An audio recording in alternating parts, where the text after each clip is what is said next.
cuanto a aprendizaje, en cuanto a gratificación, pero también pierde mucho en cuanto a vida familiar. Y hoy mi nieta me invitó a cenar, así que no le pude decir que no. Por eso pido disculpas a los colegas y muy feliz Día del Periodista.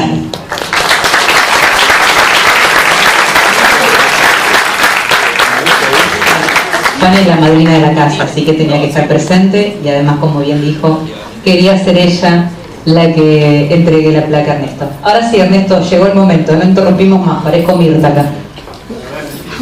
Hola, ¿está bien?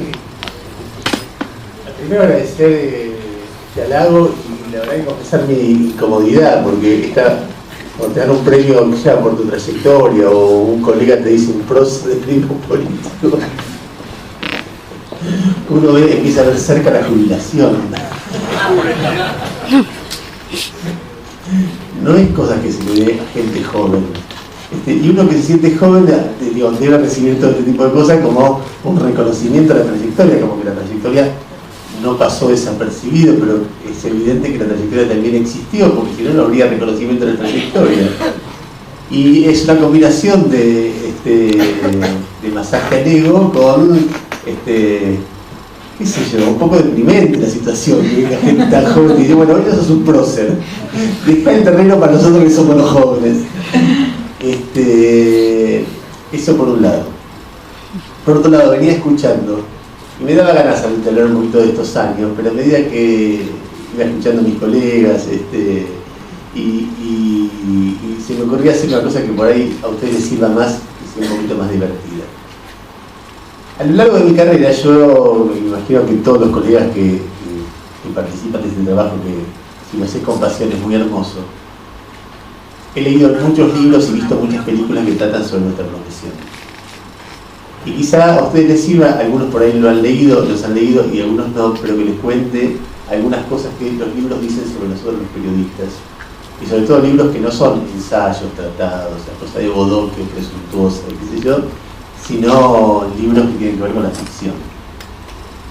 Entonces vamos a hacer, para hacer un poquito más divertido, que yo les cuente, ya que estamos acá entre amigos, que les cuente algunos libros que a ustedes quizá les puedan disparar algo de reflexión y en general crítico que se puede decir. Hay un primer libro que para mí es sensacional, que es desopilante como trata el periodismo, y que tiene una actualidad en estos días en Argentina, que fue escrito en Estados Unidos hace no menos de 10 años. Si uno lee en estos días en Argentina, y ahora van a ver por qué, es tremendamente actual.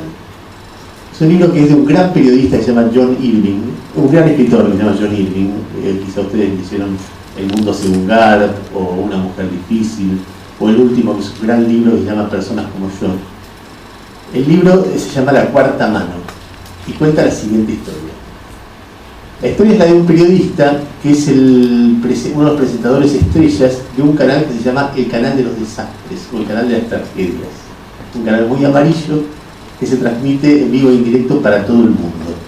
Y vive contando chismes, historias de otros, tragedias, violaciones, peleas, qué sé yo, desde el caso María Marta García Belsunce hasta, qué sé yo, la pelea de Guantanara con Mauro Icardi, ese perfil.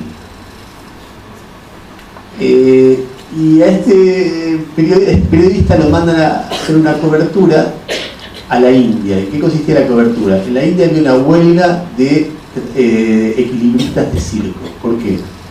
Porque los equilibristas de circo, los trapecistas, históricamente trabajaban sin red en la India, y se habían caído dos y se habían muerto. Y el gobierno había decidido obligarlos a poner red, teóricamente para protegerlos. Pero el problema es que la gente dejaba de ir a los circos, porque la gente iba a los circos a ver con los nervios de que los tipos se podían caer y morir. Si no, si había red, no tenía ninguna gracia. Entonces hacían huelga para defender su derecho a morirse. Y entonces este tipo va a cubrir el episodio, y mientras está cubriendo el episodio, está junto a la jaula de los leones, transmitiendo todo en directo para el mundo entero, y aparece un león desde atrás, lo arrastra con su manota, con su hueva hacia adentro, y le morfa un brazo, le morfa una mano.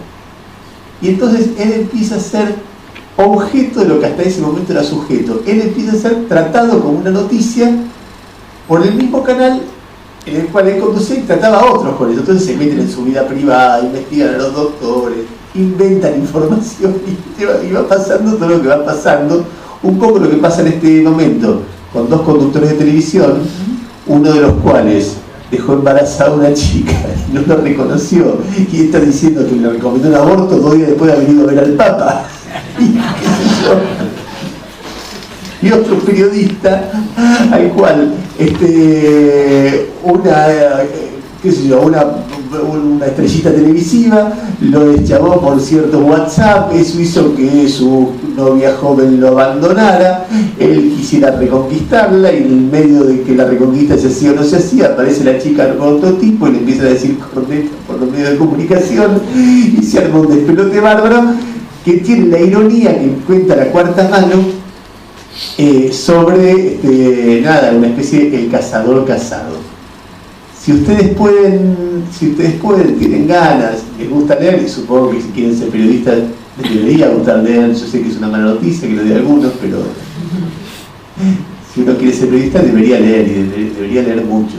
Debería leer mucho teoría, y debería leer mucho política, debería leer mucha literatura, porque un buen periodista, puede haber periodistas famosos que no lean, pero buenos periodistas que no lean, créanme, no existen. El segundo libro que tengo para recomendarles es mucho más difícil de conseguir.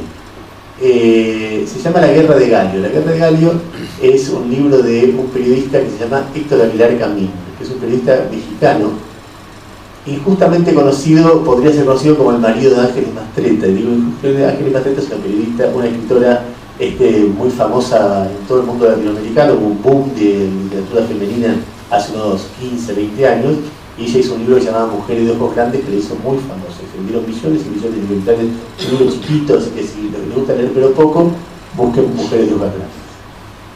Y Aguilar Camín escribió La Guerra de Gallo, que es un libro hermosísimo, sobre un periódico, sobre un diario que se llamaba El Excelsior, que era un diario como La Nación acá, pero que en lugar de ser manejado por una familia o por un grupo de accionistas, era manejado por una asamblea, por una cooperativa de periodistas. Y que en la década del 70 empieza a tomar una posición de confrontación contra el gobierno de México, que estaba manejado por un partido único.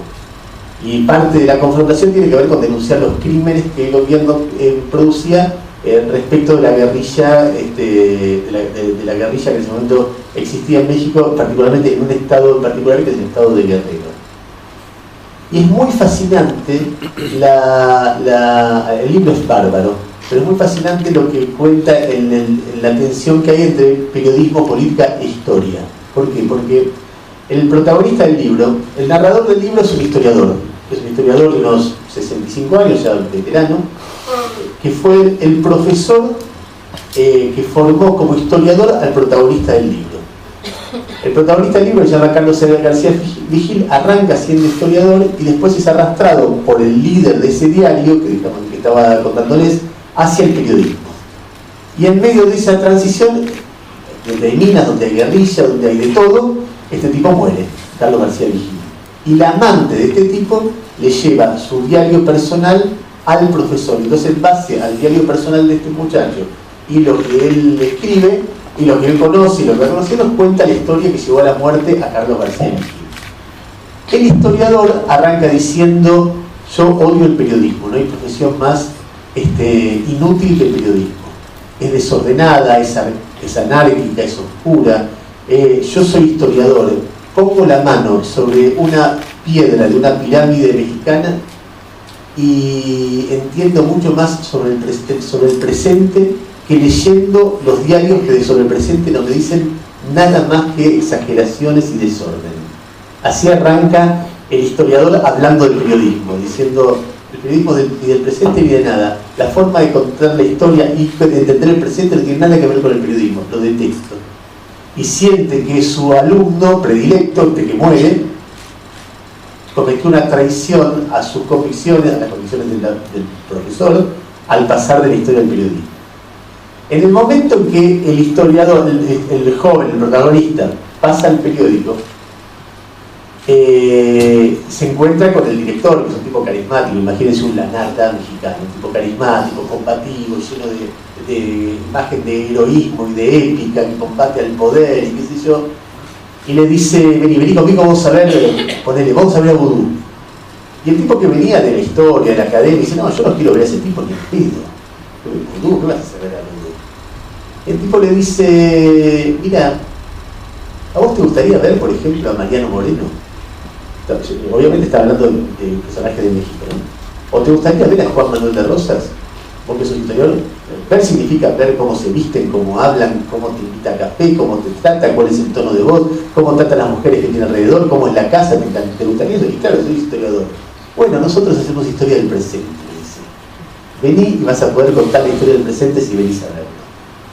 En esa dinámica se va trasladando un libro que es un thriller, donde hay de todo, un diario que lucha por sobrevivir, donde hay un periódico, un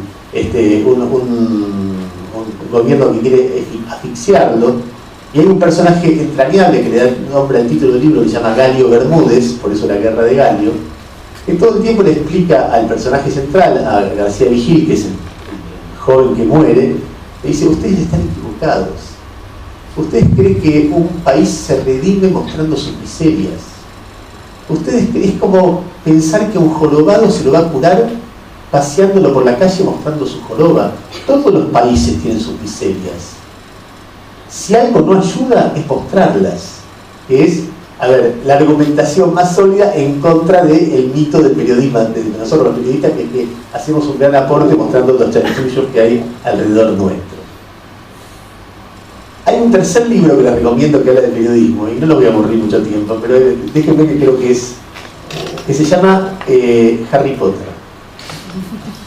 Yo no sé si ustedes leyeron Harry Potter. Yo tuve el placer de leerle con mi hijo, que empezamos a leerlo cuando tenía 6 años, y terminamos de leerlo cuando tenía 10 u 11, y lo leímos juntos, y es un gran libro de filosofía, sobre la vida, sobre la muerte, sobre el poder, sobre la mano dura, sobre la oligarquía, sobre el racismo. Es un libro lleno de política, además de lleno de aventuras. Y cualquiera de esos libros, son varios librotes, pero si uno tiene un chico cerca, úselo como excusa para leer Harry Potter, porque es lindo leerlo con un chico y uno de repente lee unas grandes obras de literatura adolescente, de historia, y encuentra cosas que son muy piolas. En Harry Potter hay 2 diarios que juegan un rol muy claro. Uno se llama El Profeta, que es el diario oficial, el diario más importante para el mundo de los magos.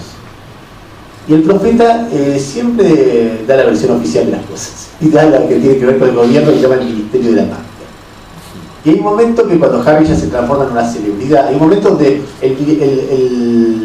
las fuerzas oscuras están volviendo, el malo va a estar por revivir y empiezan a pasar cosas tremendas, y el poder quiere decir, para no perder elecciones, quiere decir, no está pasando eso, no hay inseguridad, es una sensación.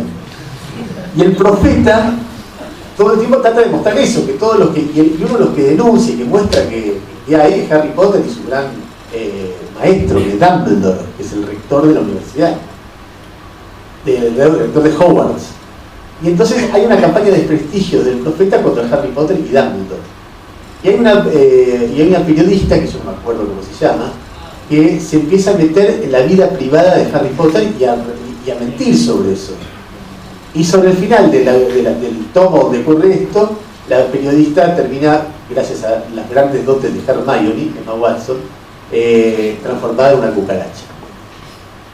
El problema para nosotros los periodistas es que Harry Potter además pone un segundo diario, que no me acuerdo cómo se llama, que es el diario rebelde, lo que era página 12 cuando página 12 era página 12. Era el diario rebelde que banca Harry Potter y es un diario muy amarillo y muy desprolijo y hecho con la poca plata que hay. Y uno dice, bueno, está bien, ahí lo está reivindicando. El problema es que en un momento los malos, el poder tenebroso, rapta a la hija del director y el director se transforma en un entregador de Harry Potter. Y lamentablemente, por suerte, sí, decime. El diario se llama Quisquilloso y es del padre de Luna Lovegood. Claro, de Luna Lovegood, exactamente. Lo que no me acuerdo cómo se llama la periodista de... Tampoco yo. Se llama El Quisquilloso, exactamente. Mercedes Nielsen, dice Jaime. Me faltan 2 ejemplos. Hace poco estaba viendo ahí que Jaime tiene un libro de un gran escritor que se llama Leonardo Padura, que se llama Herejes. que lo recomiendo enfáticamente, es un libro sobre la libertad, es un libro así conmovedor sobre la libertad. Y hace poco le pregunté a Padura, estuvo en el programa de TN, le pregunté, todos los escritores cuando se encierran a escribir, están rodeados de obras que les sirven de inspiración. Porque tienen palabras mágicas, porque tienen giros inesperados, porque se permiten formas que otros escritores no se permiten. Y entonces hay escritores que están escribiendo y dicen, bueno, de tal cosa me sale, voy a leer un poco a tal, a ver qué hizo, algo me va a dar idea. O voy a leer un poco a cual, o qué sé yo, a mí me gusta mucho escribir ficción. Y tengo una serie de libros en mi casa que yo llamo los libros que hacen reír, libros que me dan risa. Y me dan un tono. Y a veces leo esas cosas para ver qué tono tengo cuando quiero escribir una columna, para que no sea todo tan pesado. Y le pregunté a Padura, ¿qué libros? A ver qué libros. Me dice, hay uno que es número 1 de los libros que yo uso como inspiración, de los cuales Conversaciones en la Catedral de Mario Vargas Llosa. Yo lo leí hace poco, con lo cual no me va a decir, si no leíste Conversaciones en la Catedral sos un boludo, porque lo leí hace 6 meses. Pero créanme que puedo decir de mí que me faltaba algo al no haber leído ese libro, y que si ustedes leen Conversaciones en la Catedral van a sentir que hicieron algo importante, como no, a veces leyeron un libro y que dice, yo hice algo importante. Bueno, Conversaciones en la Catedral es un libro para que uno termina de leerlo y dice, hice algo importante. Y el protagonista de Conversaciones en la Catedral es un periodista derrotado. Es un periodista que hace las editoriales que le mandan, que ve cómo hace para vivir con eso, y qué sé yo. Y para mí es una buena imagen de el fantasma que tiene cada uno de nosotros, lo que uno no debería ser, y la pelea que uno da permanentemente contra todo, primero contra la propia vagancia, la galería, después contra las estructuras que intentan aprisionarte.